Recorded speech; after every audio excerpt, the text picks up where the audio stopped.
بسم الله الرحمن الرحيم. السلام عليكم ورحمة الله وبركاته.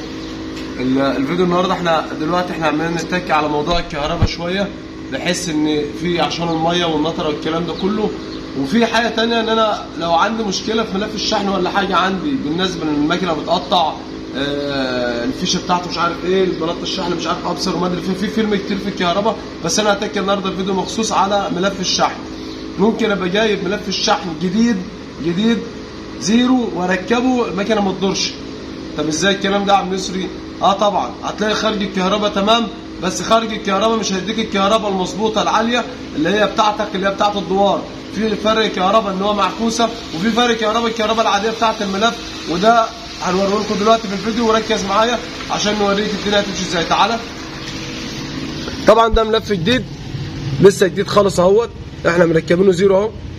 تمام.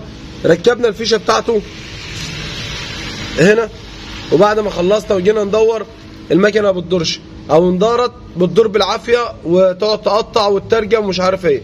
طبعا احنا كده بنبص شكينا في الفحمه وشكينا في الكلام ده كله. ملف جديد طبعا جاي، قلنا الفحمه بايظه، غيرنا الفحمه مفيش فايده برضه، هو نفس المشكله اللي فيه زي ما هو، لان احنا طبعا الفحمه بنغيرها، بنركب على نفس السلوك بتاعه الشحن زي ما هي. الاكتفاور عندي خارج الكهرباء 100,000، بنبص عليه وطالع كهربة الاكتفاور تمام، كهربة الموبينة عندي تمام. طب انا المشكله عندي فين؟ انا ما عدتش عارف، جايب ملف جديد وجايب كل حاجه جديده. طب اروح ارجع ملف دخلني في متاهات ثانيه، وهو المشكله عندي في الملف الشحن اللي انا جايبه الجديد. مشكله في الملف الشحن اللي انا جايبه الجديد. طب ايه المشكله اللي في الملف يا عم يسرا؟ وايه المشكله اللي بتقابلني لما بجيب ملف جديد؟ خليك معايا دي واحده. طبعا احنا دلوقتي المشكله عندنا فين في الملف؟ انا جايب الملف اهوت، احنا حليناه تاني وحطيناه في اللي بتاع زي ما هو اهوت عشان هنرجعه بعد ما كنا هنرجعه. طيب انا دلوقتي وصلنا لحل دلوقتي، او بصيت على حاجه عرفت ان المشكله عندي بتبقى هنا فين.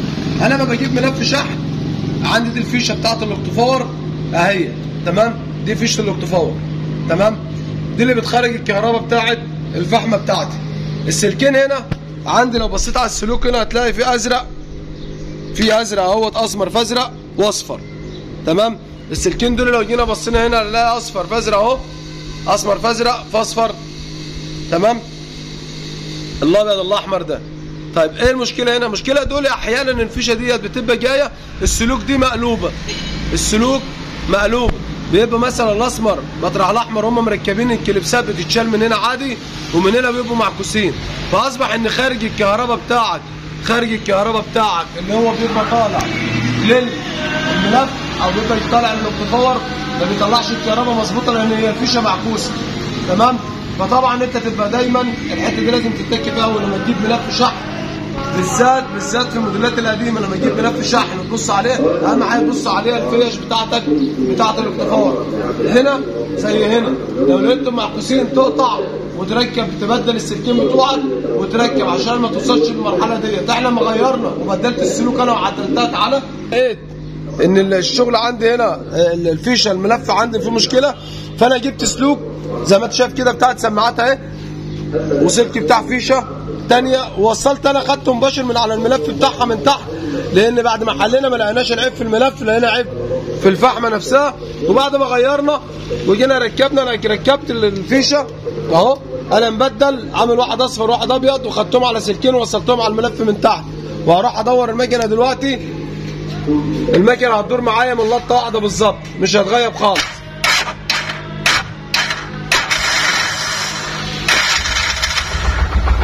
زي ما انت شايف اهو الماكينه دورت اهيت، دور طبعا عشان تعرف اهي.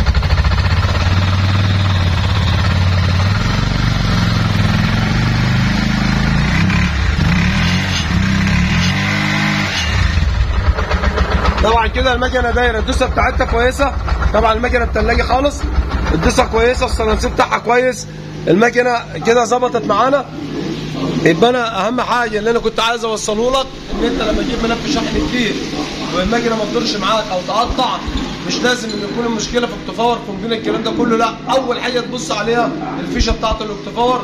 السلكين دول هتلاقيهم متبدلين، هتروح مبديرهم من بعض شايلهم من الفيشه ومركب ده مطرح ده وده مطرح ده، تظبط مكانتك معاك على طول.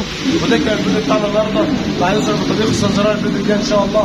كل سنه وانت طيب.